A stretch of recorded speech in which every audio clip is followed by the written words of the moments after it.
Jó, como pode ainda adorar se não tem motivos pra cantar? Abandona esse Deus e morre. Mas não adoro pelo que ele faz, nem menos por bens materiais. Eu adoro pelo que ele é, eu sou dele, tudo é dele. Meus irmãos, bom dia. Bom dia. Bom dia. Que a graça do Senhor esteja conosco nessa manhã. Nós, em nossa escola dominical, nós começamos, se você nos visita, nós começamos a estudar o excelente livro de Jó, tá? Por isso eu recomendo você que está frequentemente nos domingos pela manhã, leia o livro de Jó todo. Se terminar, leia novamente, até a gente terminar de estudar todo o livro. Certamente você vai ler aí umas 15 vezes, tá? Eu tenho certeza que você vai aprender, extrair muitas lições a respeito da graça de Deus, que é o nosso objetivo nesses momentos de estudo, tá? Hoje nós vamos analisar uma situação inusitada que vai nos levar a um assunto extremamente delicado e controverso. Eu sei que vai ser muito delicado tratarmos sobre o assunto, por isso, mas a minha expectativa é que a gente extraia o máximo desse assunto diante daquilo que nós sabemos, daquilo que até onde nós podemos ir, mas com certeza nós iremos aprender muito nessa manhã. Com debate, se você quiser participar, fique à vontade, a gente vai tentar conversar um pouco sobre esse assunto. Por isso eu quero que você abra em Jó capítulo 2, eu vou começar de uns versos antes, só para a gente ter noção do que está acontecendo, mas eu quero que você abra 2, do 11 até o 13. Jó, capítulo 2, do verso 11 até o verso 13, diz assim: ouvindo, pois, 3 amigos de Jó todo este mal que lhe sobreviera, chegaram cada um do seu lugar. Ele faz o temanita, Bildade o suíta e Zofá o naamita, e combinaram de ir juntamente com Doesse dele consolá-lo. Levantando eles de longe os olhos e não reconhecendo, ergueram a voz e choraram. Cada um, rasgando o seu manto, lançava pó ao ar sobre a cabeça. Sentaram-se com ele na terra 7 dias e 7 noites, e nenhum lhe dizia palavra alguma, pois viam que a dor era muito, muito grande. Vamos orar? Bondoso Senhor, nessa manhã onde estamos reunidos em Tua casa, onde vamos estudar a Sua palavra tão bela, tão edificante, nós pedimos ao Senhor que diante daquilo que iremos tratar, nos dê sabedoria, Pai, para buscarmos extrair esses grandes tesouros da Tua palavra, e acima de tudo que possamos entender como devemos proceder, como devemos viver, qual deve ser a nossa postura diante do sofrimento, que às vezes são tantos, tão angustiantes, que nos roubam a alegria.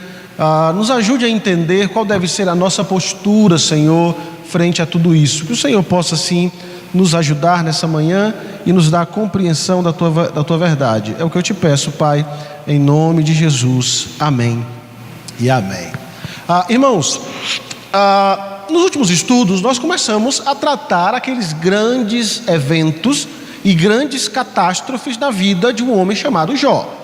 A primeira coisa que eu tentei mostrar para os irmãos, que o livro de Jó não é uma ficção, não é uma peça teatral, não é uma simples invenção a respeito de acontecimentos ou que tenta trazer uma ideia. Não, nós vimos aqui que Jó é uma pessoa real, os acontecimentos na vida dele são reais, então nós estamos tratando com um caso que é verídico, tá? Relatado na Escritura, inspirado por Deus para nos ensinar e nos fazer olhar para algo maior, tá? tá? Porque o nosso objetivo nas nossas escolas dominicais, nós estamos tentando ver o Evangelho em todos os livros da Bíblia, tá? Vimos o Evangelho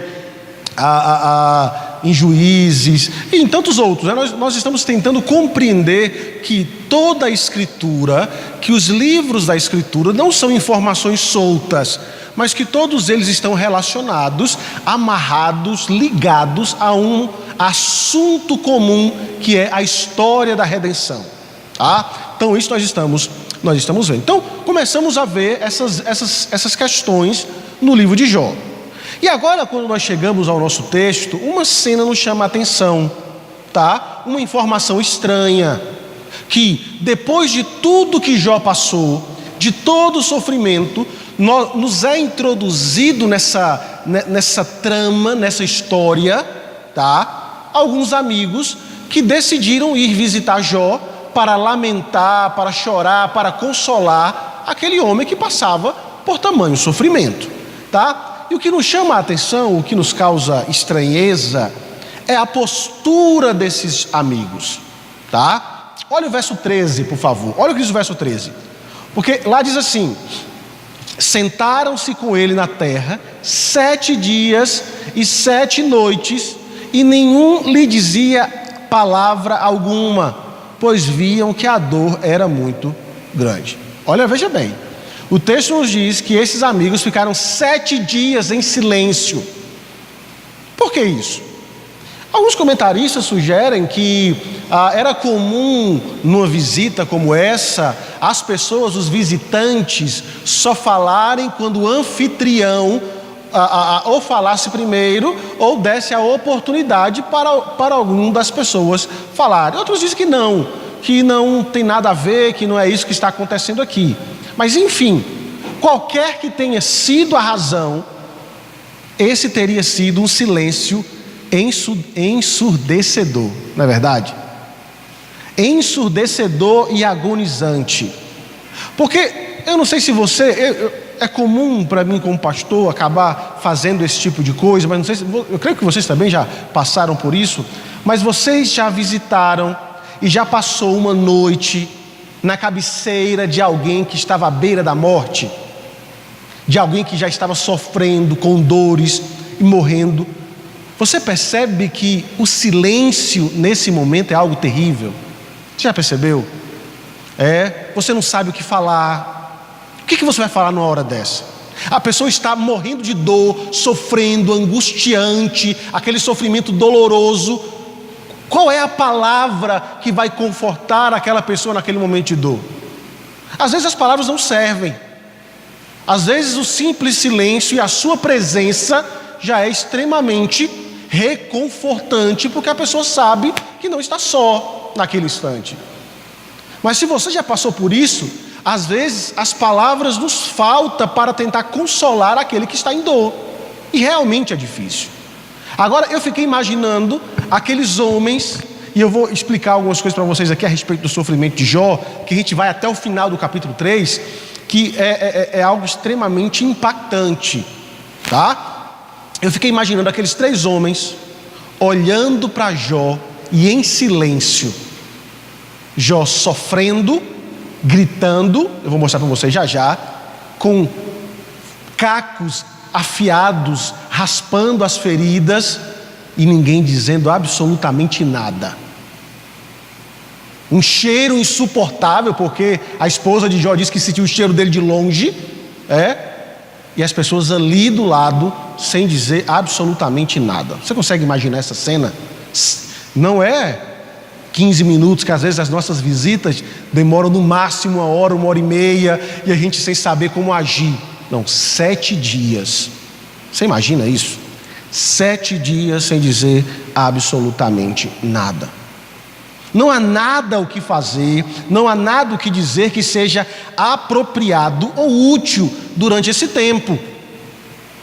E aí isso pode ser terrível, e nós sabemos disso. Quem tem Cristo se consola nessa certeza. E quando não se tem? É extremamente difícil e doloroso.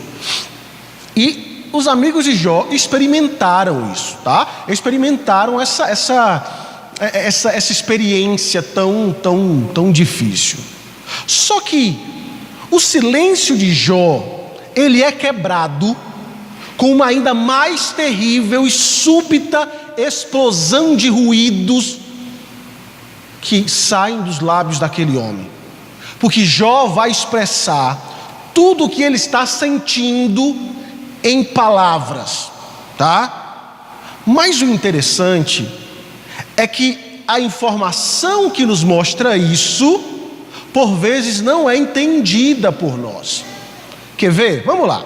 Abra aí a sua Bíblia no verso 24 do capítulo 3. Olha o que Jó diz lá. Alguém lê para mim bem alto.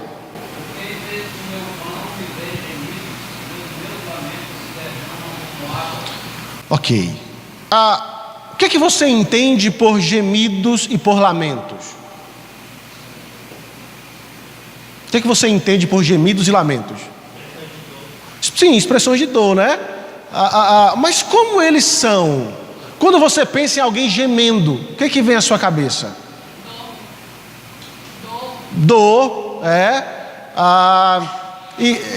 eu ia citar isso. Teve domingo passado, dando estudo aqui pela manhã, e tanta noite, eu tive uma crise renal, né? Eu tive as pedras no rins aqui, mexeram, movimentaram, e eu terminei o estudo aqui, domingo pela manhã, na marra, à noite também. Mas eu me lembro da primeira vez, porque depois que você tem a primeira crise, as outras você consegue administrar, né? Você sente ali a dor, mas você consegue administrar. Mas da primeira vez que eu tive, eu fui parar no hospital. E eu me lembro de que eu estava lá deitado na maca, morrendo de dor, tomando a medicação, e chegou um rapaz na mesma situação, só que era a primeira dele. Ele rolava no chão e gritava de dor. E eu já estava mais comedido, né? Ali, comedido com a dor, e aquele rapaz gritava de dor. E quando eu estava ouvindo aqui, buscando o entendimento desse texto, me veio na mente esse rapaz, tá? Porque a ideia do texto é muito além do que um gemido de só ai, ai, não.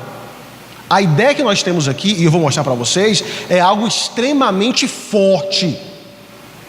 Porque vamos lá, algumas traduções, eu preciso explicar isso para vocês, elas acabam, alguns tradutores acabam suavizando demais os sentimentos dentro da Escritura.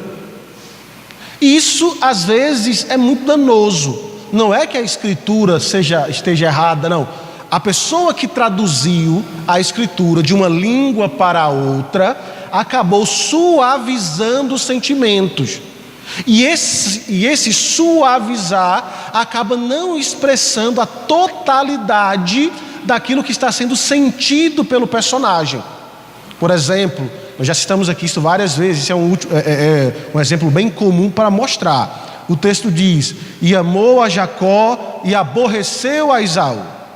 Aborrecer é um sentimento muito simples, que se dá e passa. Mas no texto original não está aborrecer, está odiar. E amou a Jacó e odiou a Esaú. Não, odiar e aborrecer não são sentimentos diferentes? Ou na sua mente não vem informações diferentes? Então, alguns tradutores bíblicos tentaram suavizar sentimentos e acabaram gerando algumas dificuldades. Eu vou explicar outro já em Jesus para você entender, tá? Mas a ideia do original é rugir e bramar. É o que Jó está fazendo. Agora, quando você pensa em rugir, a imagem da sua mente muda, ou não? Quando você pensa em rugir, você pensa em quê? Leão, E é ou não é assustador? Com certeza, Aí a imagem agora muda, tá? Então veja, aqui são termos muito fortes que são usados aqui, que acabam passando despercebidos por nós, por causa dessas situações, tá? Então vamos lá. Essa reação de Jó não se trata de um suspiro de dor, de um, ai meu Deus, quando é que isso vai acabar? Não é isso. É um uivo arrasador de um homem em dor, derrubado pela tristeza e, no caso de Jó, oprimido pela ansiedade, porque aqui ele está Vocês viram o que foi que Jó perdeu. Uma notícia atrás da outra, um mensageiro atrás do outro, e para acabar de completar a saúde totalmente debilitada. Ele está sofrendo. Ele perdeu muito, ele está doente. Sua reação natural é chorar, é gritar, porque ninguém sente dor sorrindo. E aqui eu pensei, no mesmo dia também, quando eu senti a crise que eu fui parar no hospital, porque o rapaz estava gritando de dor, e eu olhava para ele, morrendo de dor, e estava sorrindo, dizendo: meu amigo, eu passei por isso essa semana, e eu fiquei pensando nisso. Mas veja, foi assim que esses homens encontraram Jó, depois de 7 dias de silêncio, tá? E depois desse vulcão de sentimentos entrar em erupção dentro do coração de Jó. 7 dias em silêncio, e depois ele estoura, ele entra em erupção, soltando vários tipos de palavras. Eu vou explicar elas para vocês já já. Ele começa a expor tudo aquilo que está dentro dele, e você percebe que nós estaremos diante de um homem marcado por dores sem tamanho.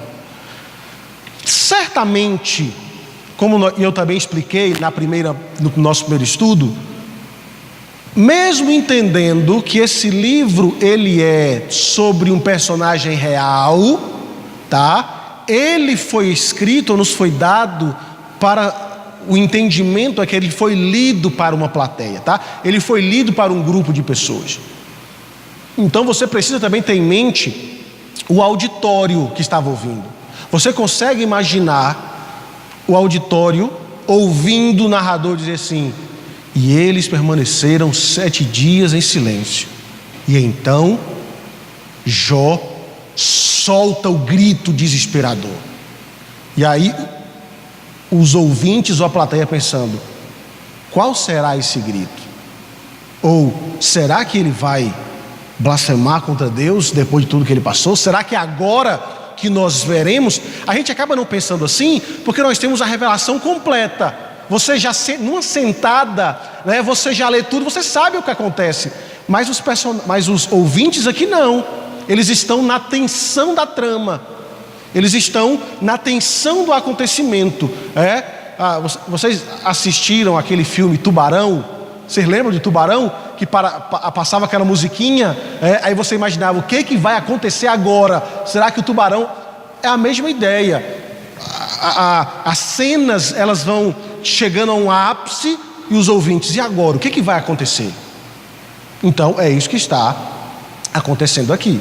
Será que ele vai amaldiçoar Deus? Será que na reação de fúria, será que ele vai proferir alguma blasfêmia que vai fazer de Deus um mentiroso? Porque você sabe que os ouvintes já ouviram que no tribunal celeste Deus havia dito: meu servo fiel. E Satanás disse: só é fiel porque o Senhor o cercou de bênçãos.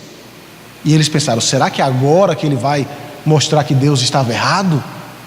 E aí a coisa começa a fluir. Diante de tudo o que sabemos desse início do livro, será que diante do sofrimento algum homem consegue apegar-se à sua fé e continuar a adorar a Deus nessa condição tão desesperada? Talvez em menor ou maior grau, não sei se maior, mas talvez em menor ou médio grau, nós já enfrentamos sofrimentos terríveis. Nós já enfrentamos sofrimentos dos mais diversos, dos mais variados. Mas o que a reação a esse sentimento demonstrou a respeito do nosso coração? Isso nos faz pensar, tá? Porque você vai ver a reação desse homem. Mas antes de continuar a falar sobre Jó, eu preciso mostrar algo em Cristo também nesse meio termo, tá? Que o nosso objetivo é sempre olhar para o livro e entender algo em Cristo. Veja, eu não consigo evitar que a minha mente se volte para um momento muito importante da vida de Cristo, quando ele também sofreu ou demonstrou esses sentimentos, não apenas na cruz. Eu quero que você não deixe de vir hoje à noite, tá? Que eu vou tratar sobre o sofrimento da cruz. Mas aqui um outro momento em que Cristo sofre, ou que o texto vai mostrar o sofrimento de Jesus e o tradutor vai também que suavizar para não dar uma impressão diferente de Cristo. Porque veja, você sabe o que acontece lá em João capítulo 11, tá? Jesus está sofrendo, mas não é ele por ele próprio, tá? Nós temos um amigo de Jesus que está sofrendo e morrendo. Quem é? Lázaro, tá? Lázaro. E aí, você pode perguntar, se você ainda não estudou ou não esteve aqui nas escolas dominicais que nós tratamos sobre o assunto, que já tratamos umas 2 ou 3 vezes sobre esse assunto, você poderia se perguntar assim: rapaz, Jesus parece ser um amigo frio e insensível. Como é que ele, tendo poder para fazer o que podia fazer, recebe a notícia que o amigo está morrendo e diz: daqui a pouco eu vou.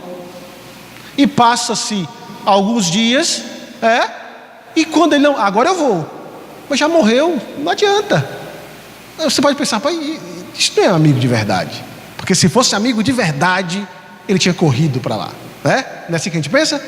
Mas veja, mas eu quero que você pense na reação e sentimento de Jesus ao se aproximar do túmulo de Lázaro, tá?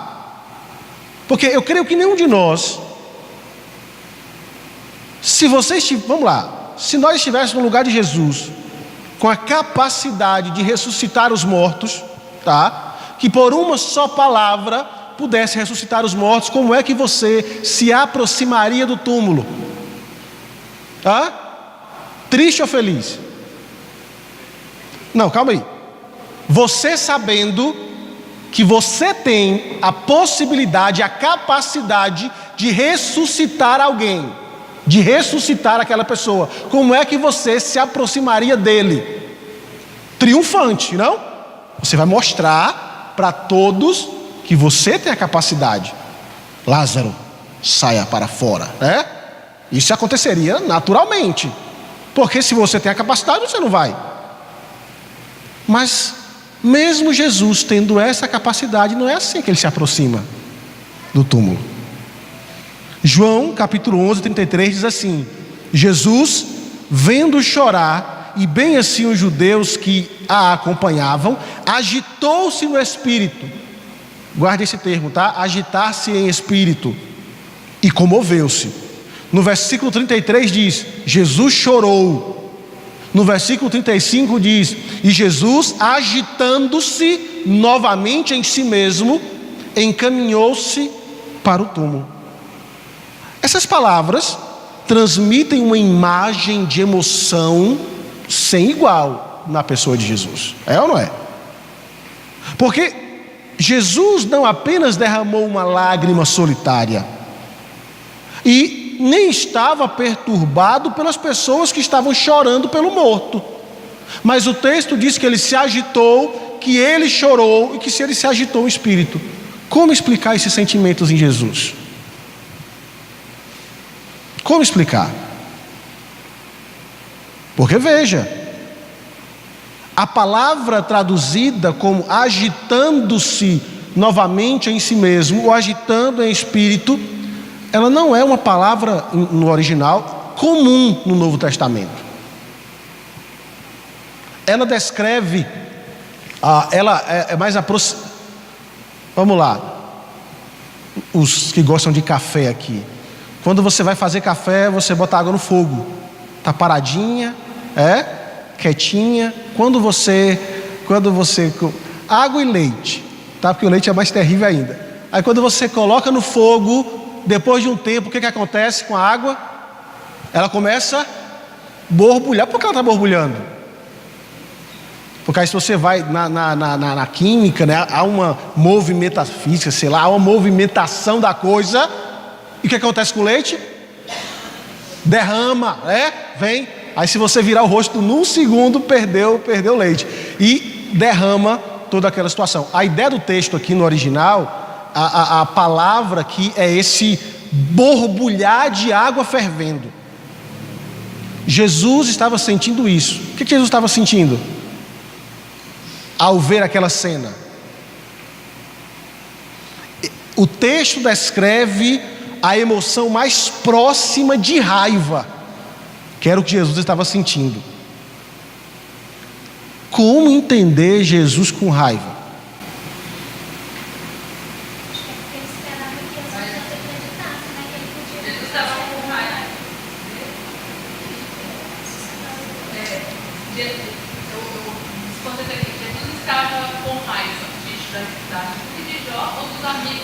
Não, de Lázaro aqui, de Lázaro. A gente está aqui olhando no túmulo de Lázaro. Você precisa.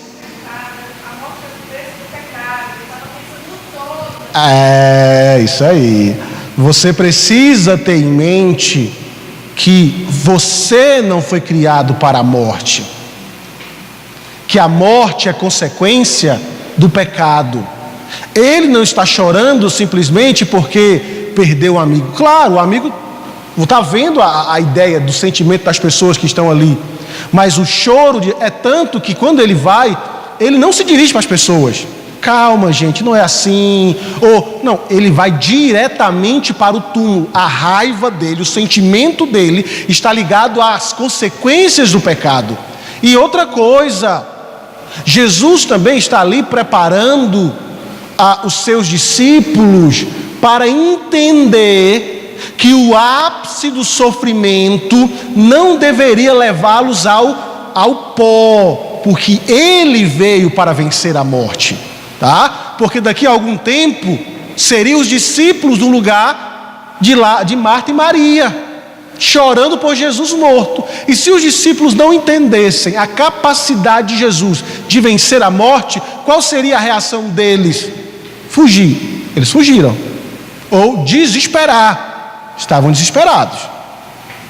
A ideia central do texto, dessa obra, dessa peça redentiva, é mostrar para nós que a morte, ou que o sofrimento, que a morte não é o último mal que põe fim a tudo na sua vida.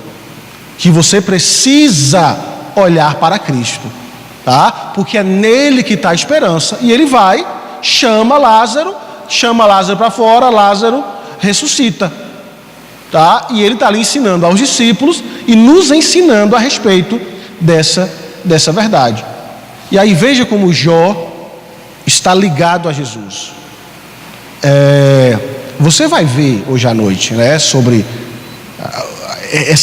essa ideia do sofrimento, porque quando nós chegamos na cruz, Jesus diz algo muito interessante. Você lembra? Sim, ele diz várias coisas, né? Tem as 7 palavras da cruz, mas existe um grito de dor de Jesus. Você lembra qual foi? Deus meu, por que me desamparaste?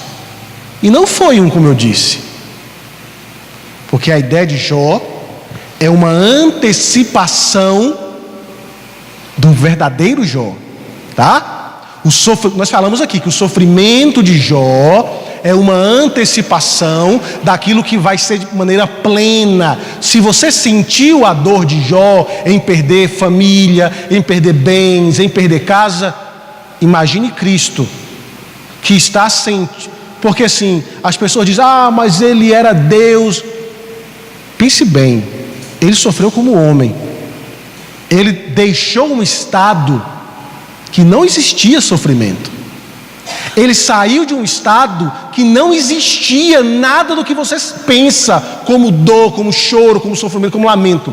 Ele vem, se reveste da nossa humanidade e sente aquilo que eu e você sentimos. Ele sente a dor. E então ele começa a trilhar o caminho da dor, da fome, da sede, tá? De necessidades. E aí no ápice, Jó, a ideia é bramando e gritando. Jó. Qual foi a reação de Jesus? Deus meu. E a ideia é que Jesus dá gritos desesperadores de dor e de lamento por aquele momento que ele estava passando. Porque a dor de Cristo não era umas pequenas chagas.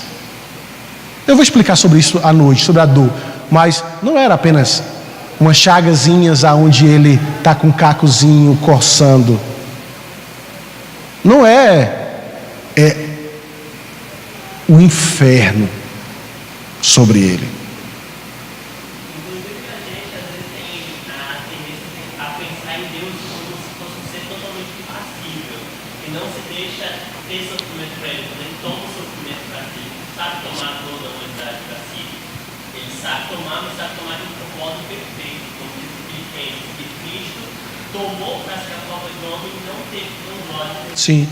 E aí eu fiquei pensando assim, na minha crise, eu tomei um remédio muito forte para aliviar a dor, porque a dor é insuportável. Quem já teve cálculo renal sabe, a dor é insuportável.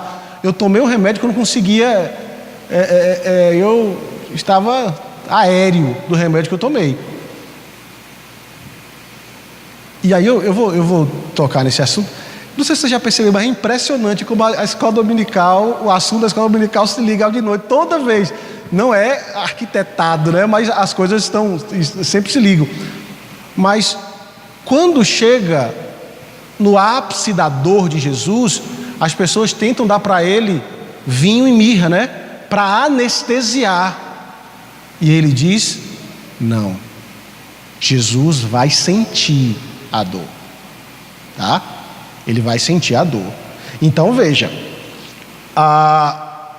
ele profere: Deus meu, por que me desamparaste?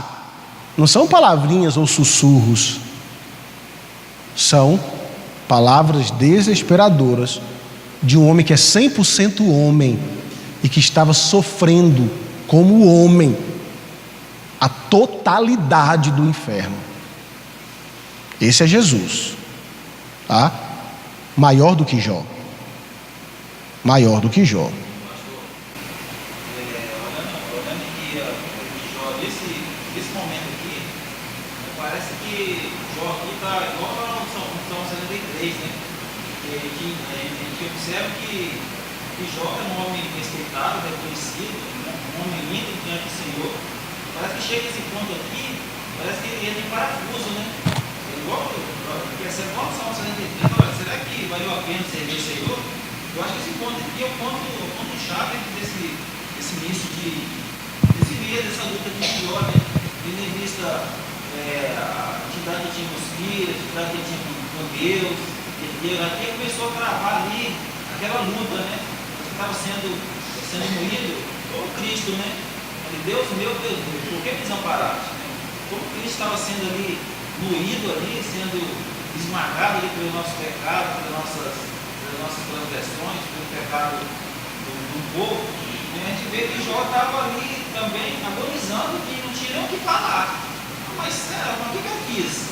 O que está acontecendo com a minha vida? E às vezes a gente chega nesse ponto, né? Sim. Porque as pessoas têm tamanha dificuldade, às vezes quando as pessoas podem até julgar, e será que aquele irmão é realmente irmão? Será que realmente ele confia no Senhor? Então a gente precisa observar que todos nós podemos passar por tamanha dificuldade extrema, ao ponto de ficarmos fracos, não conseguir nem caminhar na fé. Não, e a gente vai tocar num assunto, bem delicado aqui, já, que vai tratar sobre tudo isso, e realmente é um assunto extremamente delicado. Mas, e aí a gente vai tentar esmiuçar um pouquinho mais esse sentimento que você falou. Agora, veja que algo muito interessante. Os amigos de Jó sentam do lado dele e fica 7 dias em silêncio, né? Depois a gente vai ver uma cena muito interessante sobre isso. 7 dias em silêncio, sem falar nada. Agora, por mais que a dor no coração deles era grande por causa do que Jó estava passando, mas eles não eram culpados pela dor de Jó, Então ele poderia sentar ali, olhar, sentar, ficar 7 dias em silêncio. E você diante da cruz? Seu amigo está sofrendo E a dor que ele está sentindo é sua culpa, é minha culpa. A coisa muda. Não tem como ficar em silêncio, porque a dor que ele sentiu, a nossa posição é totalmente diferente da posição dos amigos de Jó, porque é por minha culpa que ele sofreu, é por minha culpa que ele está ali pagando o preço, sofrendo as dores a ponto de gritar: Deus meu, por que me desamparaste? É muito pior para nós. E a gente não entende isso, tá? A gente, por isso que eu estou dizendo, não deixe de ver hoje à noite, que eu vou tentar tratar algumas coisas mais a respeito disso. A gente perde de vista tudo que foi feito na cruz. Mas voltando para Jó,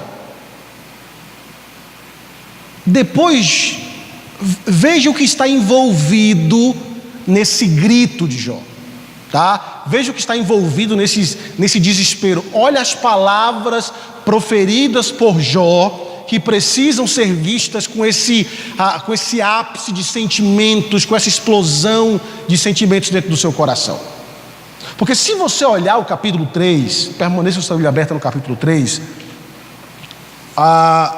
você vai perceber que quando você sai do sentimento para o conteúdo do grito de Jó, você estará diante de questões extremamente duras, tá?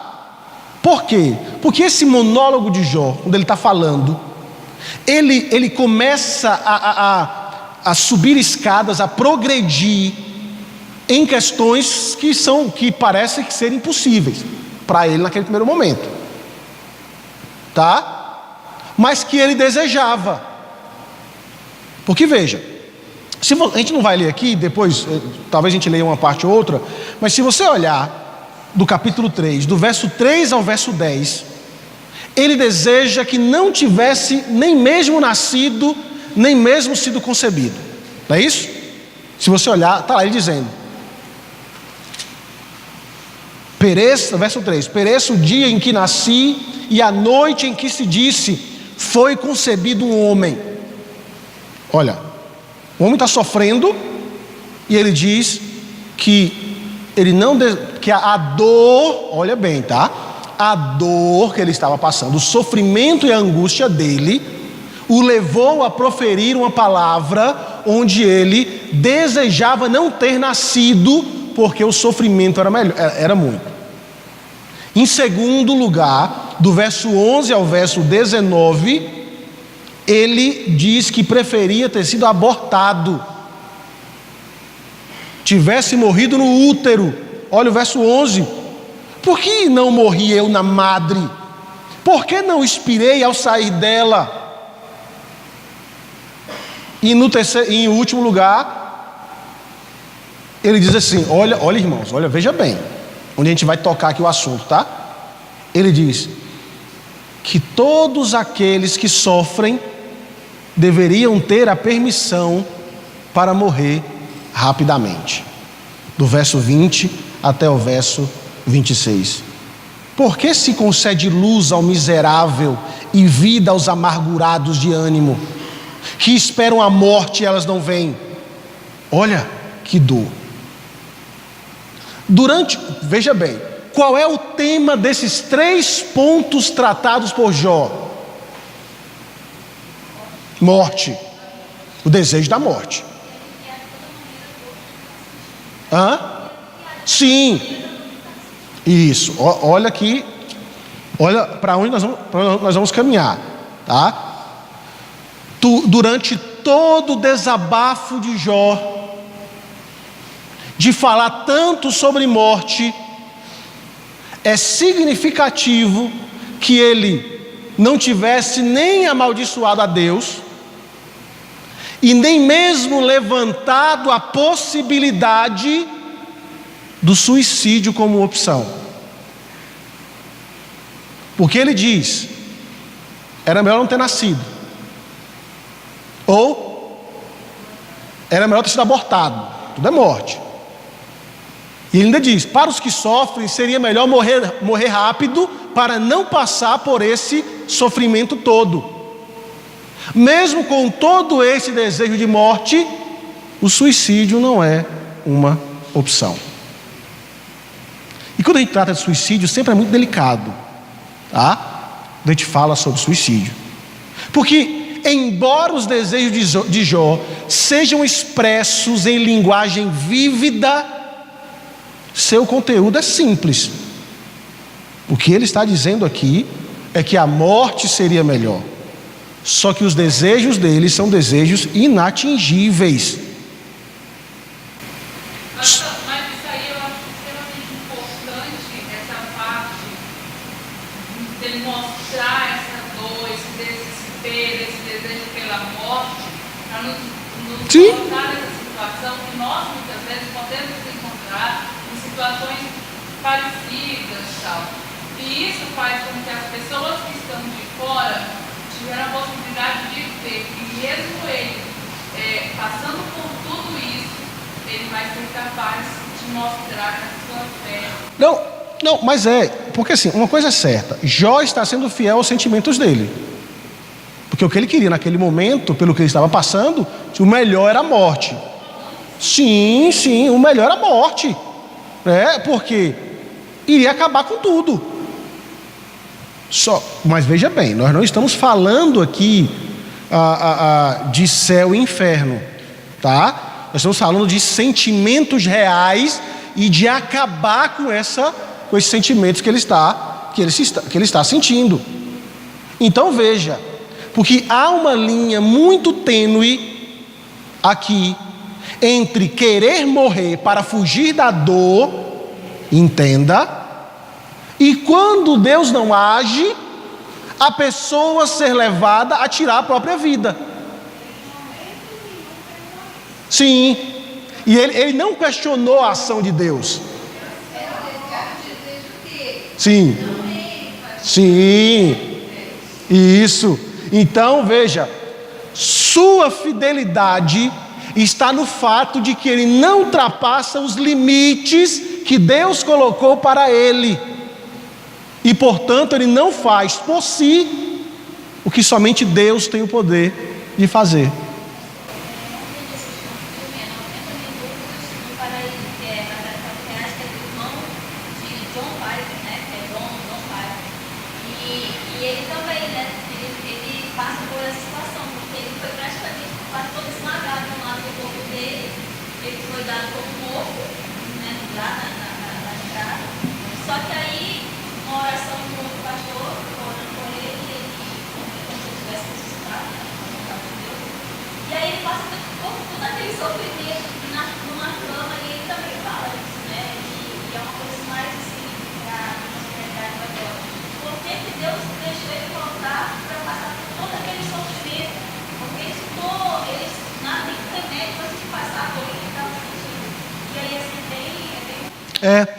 Você percebe que quando falamos de sofrimento é extremamente delicado.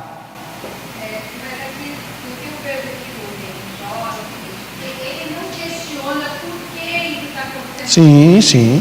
Por que eu estou passando por isso? Ele simplesmente coloca a expressão de dor no sentimento dele, mas não questionando por que eu estou passando. Isso, não, isso. É diferente da colocação que a Mariana falou. Eu não entendi direito a situação, mas assim, ele está expressando a dor, mas não questionando o porquê. Jó. Sim, não questiona, porque a ideia é a seguinte: eu estava lendo um livro onde o autor conta duas histórias, uma bem parecida com a da Marivone, quando um rapaz, um adolescente de 12 anos, está andando de bicicleta e aí é atropelado por um ônibus e fica paralisado do pescoço para baixo, tetraplégico, e ele fica ali angustiado porque ele já tem 40 anos de sofrimento em uma cama. E por vezes passava isso na mente dele, 40 anos de sofrimento, sendo tanto ele sofrendo, quanto fazendo outros sofrerem. E aí, mas ele já era convertido, esse jovem, ele é da família cristã, e ele tinha essa visão de Cristo, essa visão de Deus, da importância de Deus. E aí, o autor do livro conta que o pastor que visitava esse jovem acabou sendo informado de que um membro da igreja dele, que passava por um sofrimento, tentou suicídio. E aí, só que não deu certo. E aí, depois da recuperação, ele foi conversar com a moça e perguntou: o que foi que aconteceu? Ela falou assim: é porque eu não aguento o sofrimento, e se lá no céu vai ser melhor, eu quero estar lá logo com Deus, por isso eu tentei suicídio. E aí o jovem da cama perguntou para o pastor: pastor, mas não seria essa um sentimento justo? Ela quer estar com Deus. Só que aí aonde ele toca nesse assunto, o limite estabelecido por Deus a nós não pode ser ultrapassado, mesmo que seja para aliviar, porque nós estamos sendo, além de questionadores daquilo que Deus fez, querendo ser maiores do que Deus. Porque veja bem, a nossa vida está toda traçada por Deus. E se Ele colocou um sofrimento e nós não estamos livres, e é por isso que nós temos tanta gente frustrada, porque o Evangelho não é sobre você parar de sofrer. O Evangelho não é sobre as pessoas dizerem que você não vai sofrer, que você não vai passar por dificuldades nessa vida. Por isso há muito pastor mentiroso ensinando que a Bíblia diz que você não vai passar por nada nessa terra.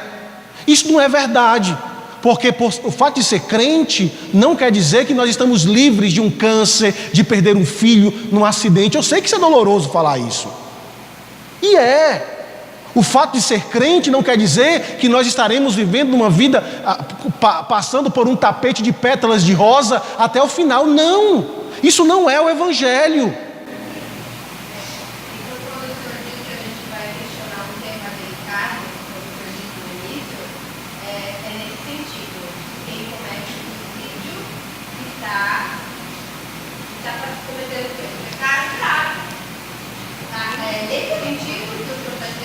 Não, eu estou dizendo que o tema suicídio, ele é muito delicado. O tema em si, por quê? Vamos tentar pensar. Nós estamos tendo hoje, talvez não hoje em si, mas porque a informação está chegando mais rápido, nós estamos vendo muitos casos de suicídio. Muitos casos de suicídio. Muitos pastores cometendo suicídio, tá? Então assim, quando você olha para o resumo da coisa, um olhar de fora, você fala assim: gente, como é que a pessoa chegou a esse nível?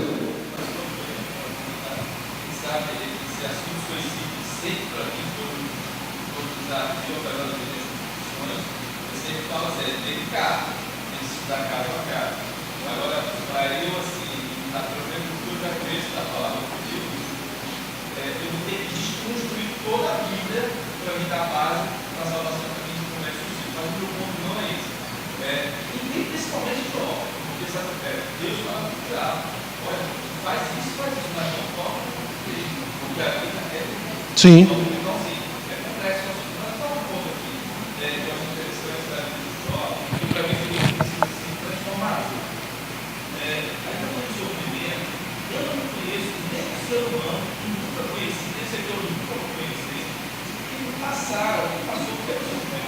Sim.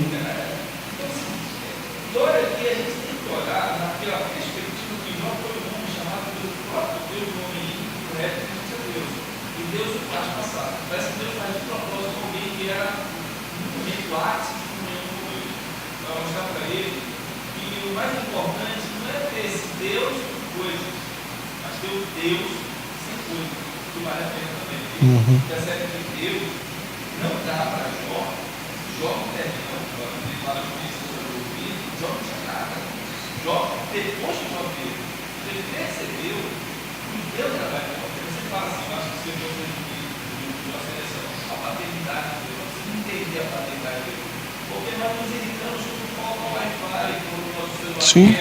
Quando um filho adoece, quando um filho come, quando tem uma circunstância esperando passar, mas isso é muito. Mas não tem paralelo. Está assim, de uma forma romântica, entre aspas, estudando o tema, estranho. Sim, muito delicado.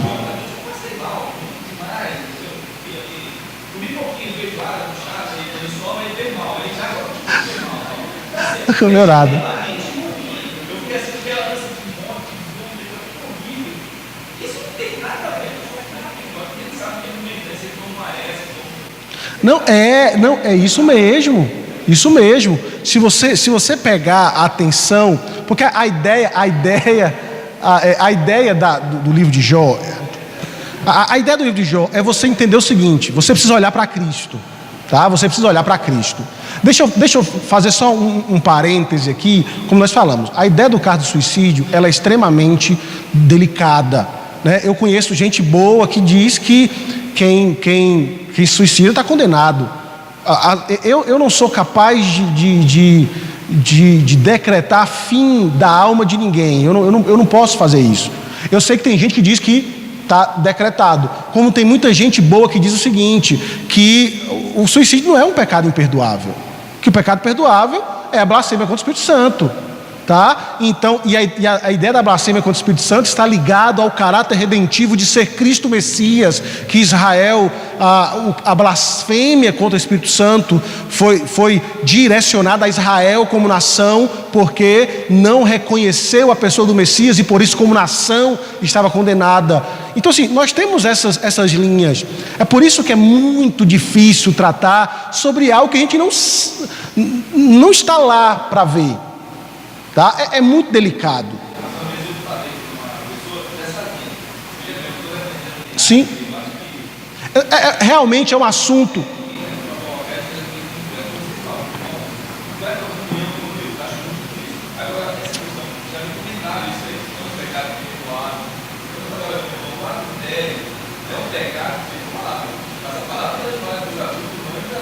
Sim.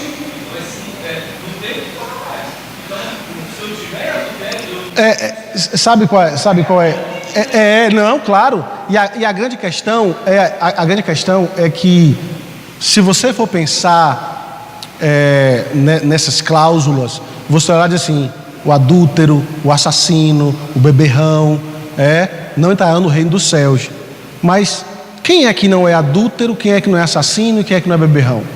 Porque a Bíblia diz que quando você olha, você adultera. Se você alimenta ódio no coração por irmão, você é assassino. Ninguém vai entrar no reino dos céus por causa dessas coisas. E aí aonde entra a graça, porque nós somos salvos pela graça. Porque se fôssemos salvos pelas nossas obras, todos nós estaríamos perdendo tempo aqui. Então é por isso que assim, é muito delicado. Nós somos salvos pela graça. A salvação pertence ao Senhor. Ele salva quem Ele quer. O fato é, o suicídio não era uma opção para Jó. E não deve ser uma opção para nenhum de nós.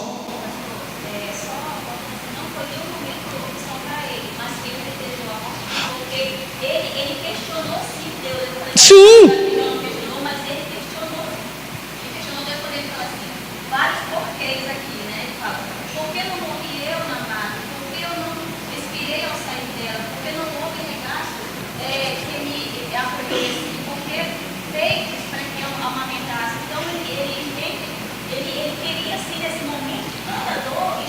Não, veja, foi o que eu disse desde o início. Preste bem atenção. O grito desesperador de Jó tem um tema central, que é morte. Ele diz, a dor é tamanha que ele diz: maldito o dia que nasci, eu não deveria ter nascido. Por que eu não morri na madre? Ou, pelo menos, já que nasci, já que não morri na madre, pelo menos aqueles que sofrem deveriam morrer mais rápido, para que o sentimento não... Agora, veja algo nessas palavras de Jó. Agora não, veja bem, porque o sentimento de Jó traz a morte como um fim, como se não houvesse nada além daquilo, dessa vida. Porque é como se a morte acabasse com o sofrimento. E você sabe que não é assim. Tá? Você sabe que não é assim. Perceba que ele está falando, aqui é a visão de quem está na terra, do observador. Ele está dizendo, a morte colocaria fim a tudo isso.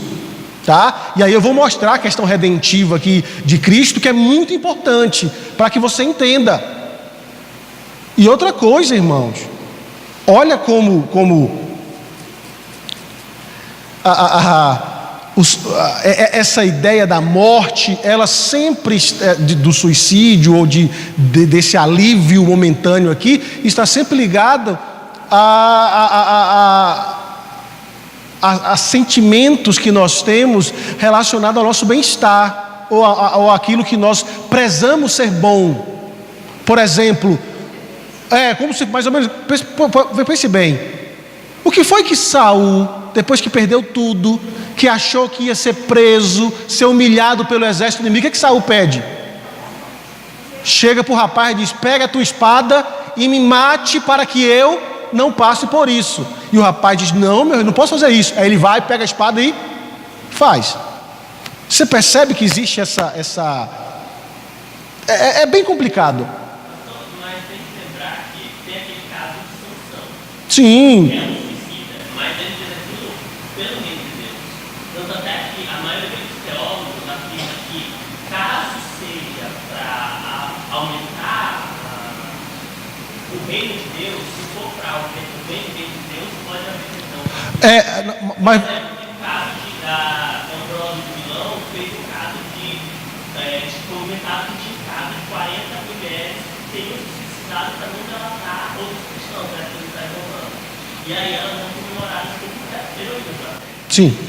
Deixa eu mostrar algo assim. Primeiro, biblicamente, você precisa ter em mente a ideia da redenção, tá? Por exemplo, o pedido de Sansão é que eu morra para que os outros vivam, né? A ideia de que Cristo dá a sua vida para que outros vivam. Então você tem que ter toda essa peça redentiva da história dos pontos. E como eu disse, eu não fecho essa questão sobre o suicídio, porque ele é um tema extremamente delicado. Eu caminho pela graça, tá?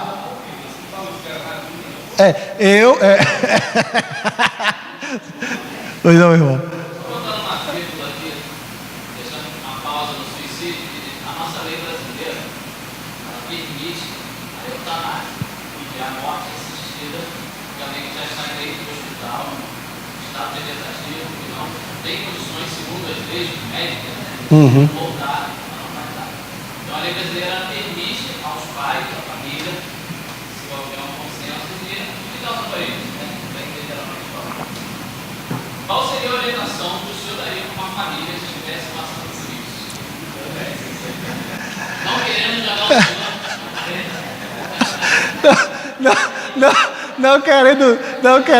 não querendo me jogar, mas já jogando.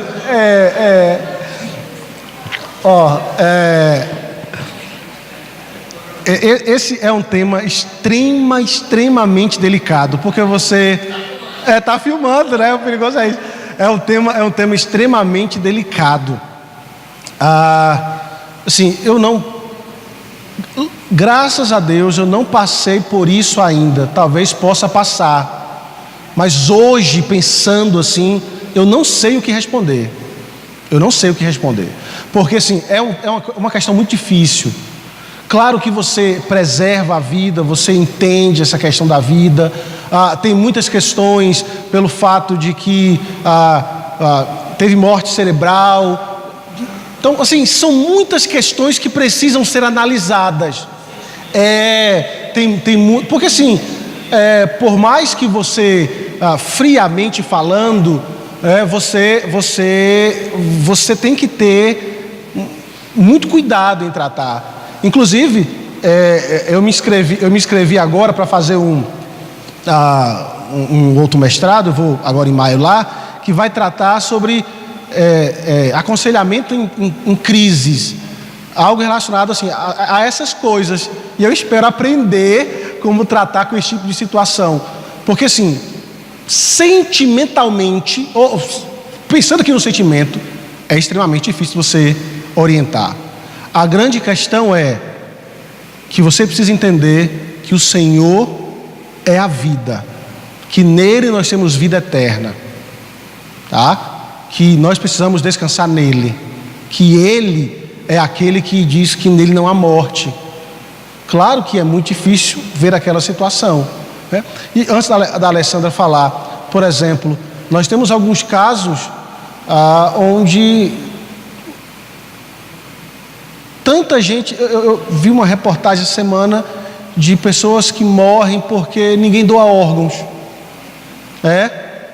Porque se quando eu morrer, se eu doasse órgão, eu estaria dando vida a outra pessoa. E aí a pessoa dizia assim, é importante, é tão duro quando um não, eu não lembro como é que estava lá a palavra, como um não acaba matando tantas pessoas. Ele disse, morreu nesse mês 5.000 e tantas pessoas que poderiam ter doado, e morreu 200 pessoas, não precisava nem todo mundo doar. Então você percebe, e aí, gente, é muito delicado essas questões, muito delicado, e a gente precisa, né, ter um senso para poder responder e tratar questões como essa. Hoje eu diria, eu louvo a Deus por não ter passado, mas hoje eu diria, eu não sei como tratar ou como aconselhar essa questão, porque assim, ela envolve muita coisa, tá?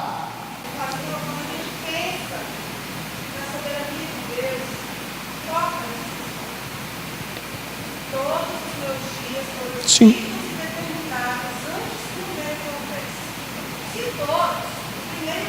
Sim. Não está na minha mão, ou na mão médica, ou no equipamento. O dia que for, vai parar. Independente de ter tudo, choque elétrico, sei lá, tem. Alice ficou na UTI, na Natal, por 3 dias, ligada a todo tipo de fio, ligada a aparelhos. Quando foi da vontade do Senhor, nem o fio sustentou a vida. Então, existe um Deus soberano. Sim. Que ele põe fim à dor, ou com a morte, ou com qualquer outra coisa.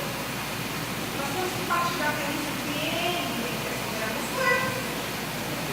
Todas as questões passam pela soberania.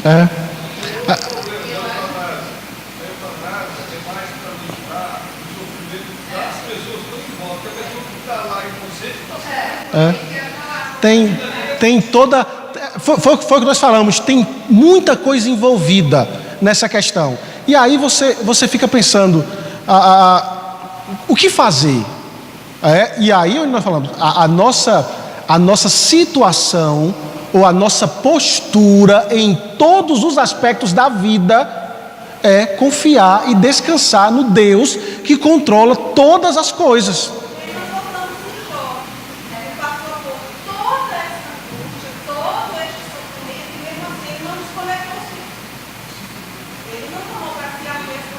Sim.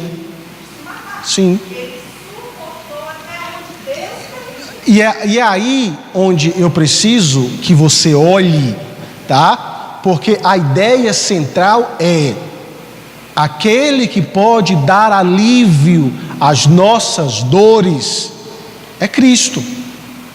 Porque mesmo Jó falando aqui, no expressar da sua dor, de que a morte colocaria fim em tudo, mas não é a verdade, porque a morte não é o fim, tá? Agora veja, aí a questão de Jó, escolher viver enquanto se deseja morrer, aí é que está a coisa, tá?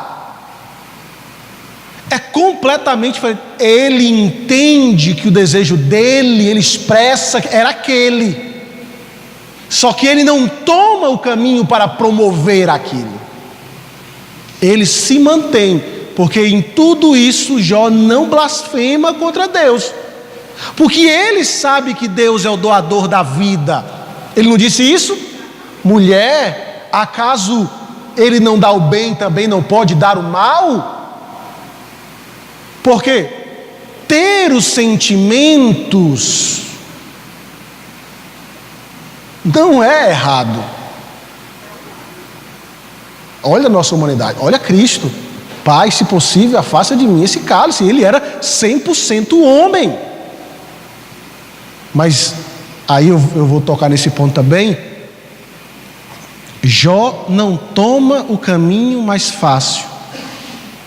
Cristo não toma o caminho mais fácil para a nossa redenção. Porque o caminho mais fácil para a nossa redenção era Cristo, olhando humanamente falando, era Cristo. As pessoas falaram, né? Desce da cruz. Era ele dizer assim: bando de miseráveis. Ele desce da cruz, tá vendo? E destrói tudo e acaba com tudo. Cristo não toma o caminho mais fácil. Cristo não tomou a mirra com vinho para entorpecer os seus sentimentos. Aí eu vou citar isso no sermão. Ele não fez isso porque ainda havia alguém para salvar naquela cruz. Ele estava lúcido, em dor, para poder salvar o homem. Ele estava lúcido para dizer: tenho sede, para mostrar que ele como homem teve sede, mas que você não precisa ter, porque ele é a fonte de água viva. Tá? Então você percebe que o sofrimento de Jó é uma antecipação para você entender o sofrimento de Cristo e entender o que ele faz. Tá? Então veja, parece não haver aqui ele não tem a mesma. Paulo vai estar lá na frente, né? Bem lá na frente, e veja que Paulo diz: para mim o viver é Cristo e o morrer é lucro. Mas quando ele está preso, ele não tira a sua vida. Ele diz: olha, eu queria muito estar lá no céu, mas eu preciso estar aqui. Então você percebe que é extremamente delicado. Então vamos lá para a gente fechar. Até esse ponto, a única certeza que Jó manifestou foi a sua confiança na justiça de Deus. A fidelidade de Jó em preservar ou perseverar com os planos e propósitos de Deus vai ser recompensada mais na frente. Por isso, aí eu preciso fazer um parêntese aqui. Eu acho que não tem ninguém assim, espero. Mas se estiver, entenda: o seu sofrimento, a sua angústia, a sua dor, que talvez você não demonstre aqui, né, porque você vem à igreja sorrindo, para mostrar, e às vezes ao sair daqui a tristeza toma conta de você, na sua casa, no seu lar, no seu casamento, onde você estiver. Entenda que o seu sofrimento, você pode até ter sentimentos relacionados a isso, mas entenda que Cristo é a sua esperança de vida. Cristo é aquele que pode. Como você precisa descansar o coração nele. Eu sei que é difícil.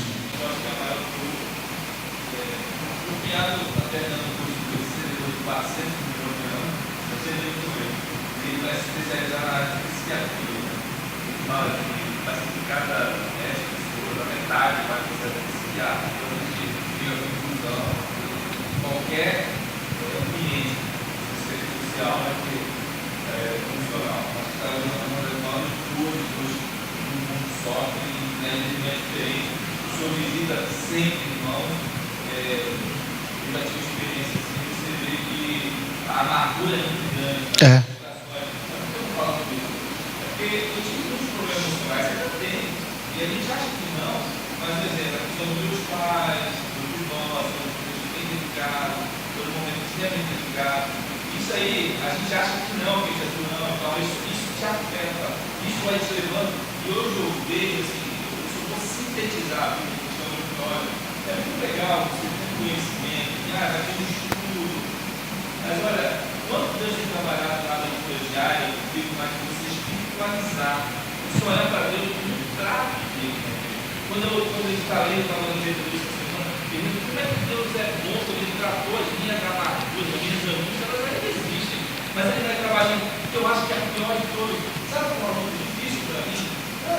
Graças a Deus, as mais difíceis já foram vidas, mas o diabo é tão estrategista. Sabe o que ele faz comigo agora? Ele agora, eu acordo, pensando em dinheiro. Mas o quê? Como você dá para essa coisa? Eu duvido, Deus fala só, buscar e viver e tributar o reino dos céus. O que nós fazemos, mais ou menos, devemos buscar o quê? Dinheiro. Essa é a mãe. Elidoval, sim, deixa eu mostrar algo aqui. Porque depois que você olha para as conversas de Jó, ele diz algo muito interessante. Vamos lá para a gente fechar, porque eu preciso dar uma perspectiva para você diante disso. Porque assim, o sofrimento é real, né? O sofrimento é real, né? Talvez você passe por isso, você sofra, perde alguém, perde as coisas, passa por algo, a angústia, a dor, o sofrimento, os pensamentos assim como o de Jó, a dor de passar a noite em claro, sofrendo, sem saber, sem ter alento. Isso acontece, né? Nós não estamos alheios a isso. Mas perceba que Jó vai falar uma coisa muito interessante, que você vai encontrar em Cristo, tá? Por isso que eu falei que Cristo é a solução para tudo. Porque ele vai dizer assim, lá no verso 23,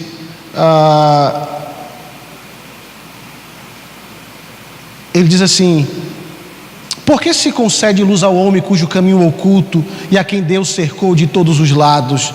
E aí depois ele vai lá para o verso 26, ele diz assim: não tenho descanso, nem sossego, nem repouso, e já me vem a grande perturbação. Olha bem, nós estávamos conversando uma vez, o Japão é um dos países que mais comete suicídio. E por quê? As pessoas não têm propósito de vida. Jó, ele diz assim: minha alma não tem descanso. Ele fala na perspectiva de que a morte acabaria com tudo. Só que Cristo é tão bom para você, para mim, que hoje Ele lhe deu um propósito de vida. E mais do que isso, Ele garantiu para você que há um descanso para a sua alma, há um descanso para a sua vida. E esse descanso é a glória, porque a nossa vida não termina aqui. A nossa vida não se encerra com suspirar aqui, o último suspiro. A nossa vida, ela vai além. Jó acha que naquele momento, a perspectiva do observador, que a morte vai pôr fim ao sofrimento e acabou-se. Mas há um descanso que Cristo, ao vencer a morte, ao suportar as nossas chagas, como diz o autor de Hebreus, Ele entra no descanso por nós, para que você, servo de Deus, que hoje sofre, que hoje passa por dores talvez terríveis, a promessa é: há um descanso para você. Esse descanso está aos pés da cruz, a olhar para aquele que sofreu e garantiu a vida por você. Essa semana morreu uma amiga nossa lá em São Paulo, que era evangélica, ela foi para os Estados Unidos, ela estava com câncer, mas ela não suportou, o câncer tirou a vida. Ela veio para São Paulo e quando foi, estava lá no hospital internado, ela evangelizou de parte de todos os médico, a enfermeira, a ajudante, assim. Aí o médico disse assim: mas como você pode falar uma coisa? Não vivo se você está à beira da morte. Ela disse: porque eu não vou morrer. Sim. É só minha matéria, mas Jesus está me esperando para me dar vida eterna. E você tem que fazer o mesmo, confiar em Deus. Essa é a melhor esperança que nós temos. Sim.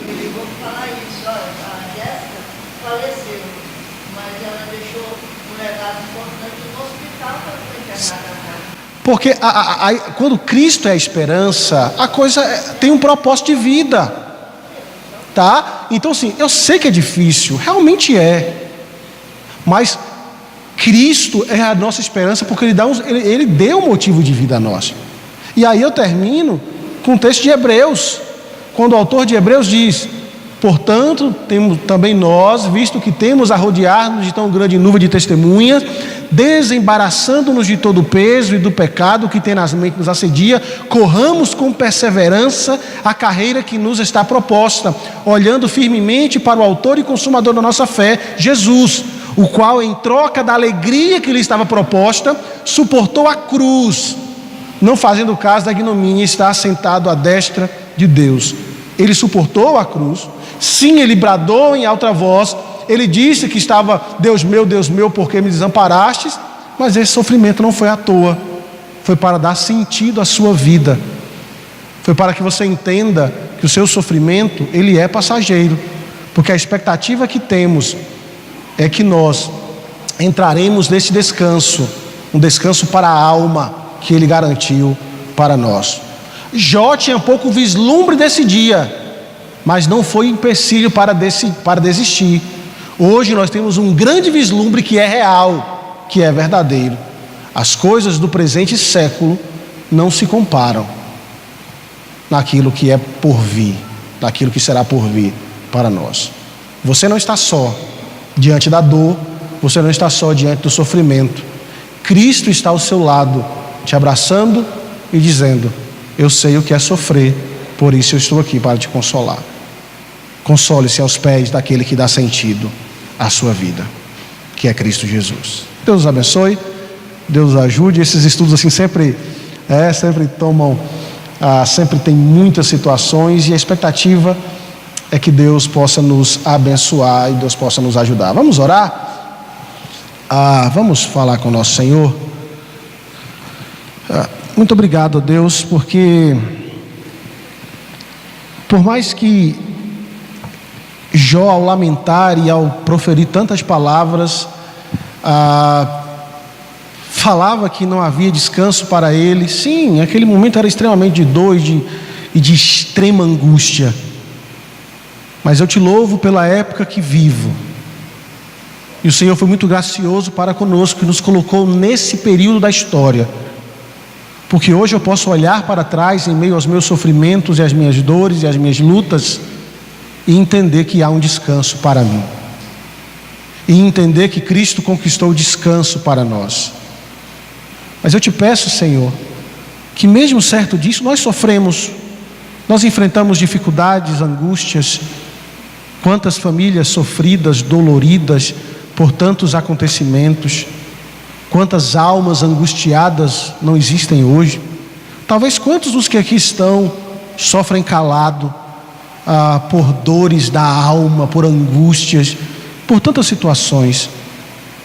E eu te peço, ó Deus, que possa ir de encontro a esses corações, que o Senhor possa ajudar essas vidas.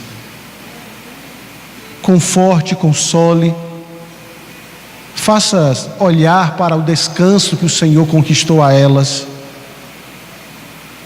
faça entender também que o Senhor está ao lado delas. O Senhor disse que nesse mundo nós teríamos aflições, e como temos, Senhor? Isso é verdade, mas o Senhor nos chama a ter bom ânimo. Ter bom ânimo é difícil, Pai. Ter bom ânimo é difícil em meio a dores, em meio à morte, em meio ao sofrimento e à angústia. Mas a minha confiança está que, mesmo sendo difícil esses momentos, o Senhor garantiu que eu não passaria, que nós não passaríamos por ele sozinhos, porque o Senhor prometeu, quando subiu aos céus, que estaria ao nosso lado todos os dias da nossa vida.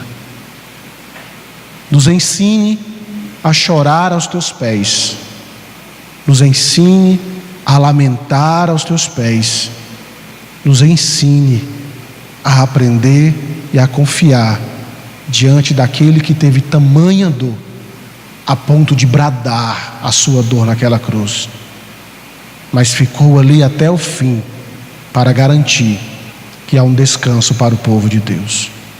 Por isso, trate, cuide, nos ajude, Pai. É o que eu te peço, em nome de Jesus. Amém e amém. Que Deus nos abençoe, queridos. O nosso texto vai ser Jó. Como pode ainda adorar se não tem motivos para cantar? Abandona esse Deus e morre. Mas não adoro pelo que ele faz, nem menos por bens materiais. Eu adoro pelo que ele é. Eu sou dele, tudo é dele.